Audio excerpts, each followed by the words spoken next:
Menurut saya pendidikan agama itu tidak seharusnya dibatasi dalam hanya 6 agama yang dalam tanda petik diakui oleh pemerintah. Karena dalam faktanya di Indonesia ini banyak sekali pemeluk agama di luar 6 agama resmi. Yang menurut saya keikutsertaan peserta didik dalam pendidikan agama itu juga tidak bisa dibatasi sesuai dengan jumlah berapa siswa yang beragama tertentu, sehingga itu menjadi syarat administratif untuk diselenggarakannya pendidikan agama. Sebab menurut saya beragama itu tidak bisa dikuantifikasi karena ini soal pilihan pribadi yang sangat mendasar, sehingga mungkin perlu dilihat kembali bagaimana kita memberikan layanan pendidikan yang inklusif, layanan pendidikan yang memungkinkan semua peserta didik itu mendapatkan pelajaran agama sesuai dengan agama yang dianutnya dan diajarkan oleh guru yang seagama. Halo sahabat penyuluh di seluruh tanah air Indonesia. Apapun agama, suku, ras, dan golongan Anda, jika Anda adalah orang toleran, jangan lupa like, komen, dan subscribe video Penyuluh Zaman Now. Bersama kita bisa. Pertama, terima kasih kepada Lemena dan juga lembaga-lembaga mitra yang telah menyelenggarakan acara ini. Saya tidak ada PowerPoint karena saya tidak ada power dan tidak ada poin. Saya ingin menyampaikan beberapa hal singkat terkait dengan bagaimana kita memelihara kerukunan dan memelihara persahabatan untuk kehidupan yang damai dengan pendidikan agama Islam yang pluralistis. Pluralitas baik agama, budaya, dan berbagai pluralitas yang lainnya adalah sunnatullah yang terjadi karena proses-proses yang bersifat alamiah, karena proses yang bersifat ilmiah, dan juga proses yang bersifat amaliyah. Pluralitas itu adalah sebuah kekayaan yang seharusnya membuat kita menjadi lebih maju dan lebih berkeadaban lagi. Walaupun tentu saja pada saat-saat tertentu pluralitas memang bisa menjadi satu masalah dan bisa menjadi pemicu terjadinya perpecahan di dalam kehidupan masyarakat kita. Karena itu diperlukan ikhtiar yang bersifat strategis dan juga sistematis bagaimana memelihara pluralitas atau keberagaman itu melalui pendidikan agama. Sering sekali pendidikan agama dimaknai dan juga seringkali menjadi dividing factors atau faktor yang memisahkan berbagai kelompok agama. Tapi sesungguhnya dalam banyak kasus pendidikan agama itu justru menjadi uniting factors atau faktor yang mempersatukan perbedaan-perbedaan yang ada. Nah, bagaimana pendidikan itu bisa menjadi uniting factors dan menjadi faktor untuk kita hidup damai, rukun di tengah perbedaan agama dan keberagamaan. Saya menawarkan sebuah konsep sederhana yang saya sebut dengan pendidikan agama Islam yang pluralistis.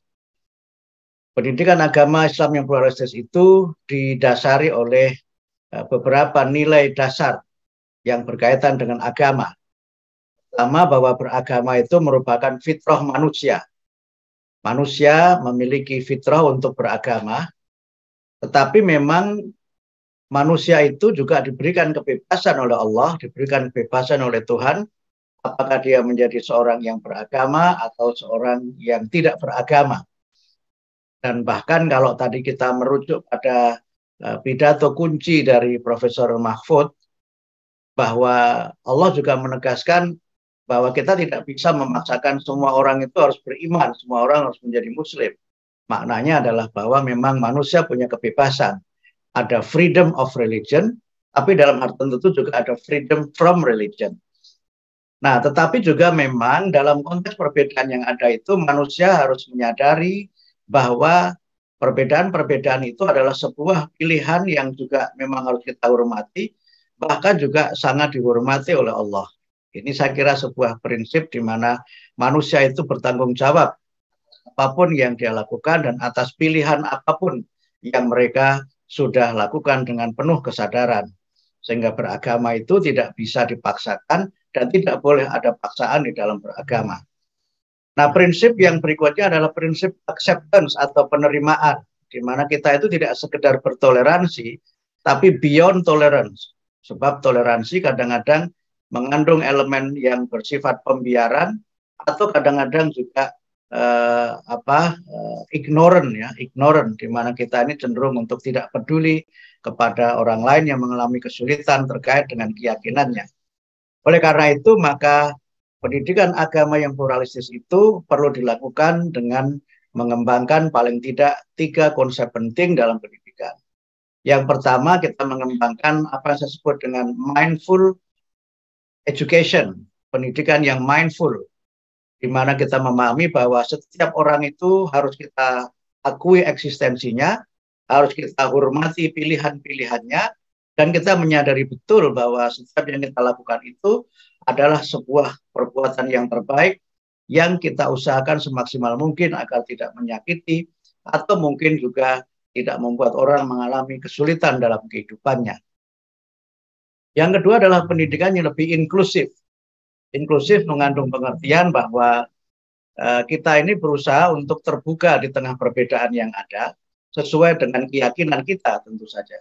Jadi prinsip kedua ini mengandung sebuah landasan bahwa untuk kita menjadi pluralis dan inklusif, kita harus memahami dan meyakini agama kita sebagai sebuah pilihan pribadi yang kita bangun dengan konstruksi teologi, dengan prinsip-prinsip yang kita laksanakan secara teguh sesuai dengan apa yang menjadi keyakinan kita.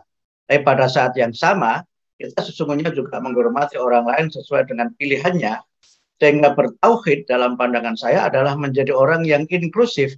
Karena dengan bertauhid, kita menyembah kepada Allah, maka selain Allah adalah makhluk, semua manusia punya kedudukan yang sama, dan semua orang ingin hidup bahagia, sehingga kita tentu menghormati manusia yang lain dan membahagiakan manusia yang lainnya. Inklusif dalam pengertian yang kedua, menurut saya, ini mungkin berkait dengan polisi pendidikan agama di Indonesia. Menurut saya, pendidikan agama itu tidak seharusnya dibatasi dalam hanya 6 agama yang dalam tanda petik diakui oleh pemerintah. Karena dalam faktanya di Indonesia ini banyak sekali pemeluk agama di luar 6 agama resmi. Yang menurut saya, keikutsertaan peserta didik dalam pendidikan agama itu juga tidak bisa dibatasi sesuai dengan jumlah berapa siswa yang beragama tertentu, sehingga itu menjadi syarat administratif untuk diselenggarakannya pendidikan agama. Sebab menurut saya beragama itu tidak bisa dikuantifikasi karena ini soal pilihan pribadi yang sangat mendasar, sehingga mungkin perlu dilihat kembali bagaimana kita memberikan layanan pendidikan yang inklusif, layanan pendidikan yang memungkinkan semua peserta didik itu mendapatkan pelajaran agama sesuai dengan agama yang dianutnya dan diajarkan oleh guru yang seagama. Nah, prinsip yang terakhir adalah bagaimana kemudian kita bisa mentransformasikan berbagai macam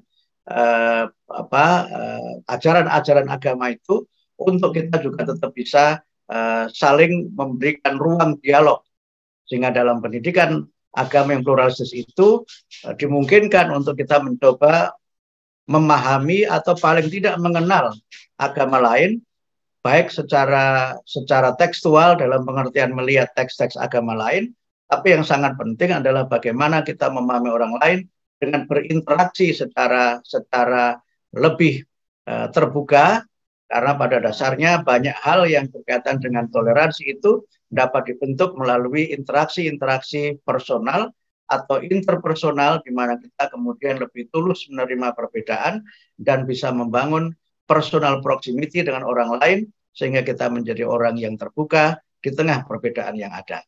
Saya kira demikian yang saya sampaikan, mudah-mudahan bermanfaat, dan sorry for not using 7 minutes as time allocated by organizing committee. Terima kasih. Assalamualaikum warahmatullahi wabarakatuh.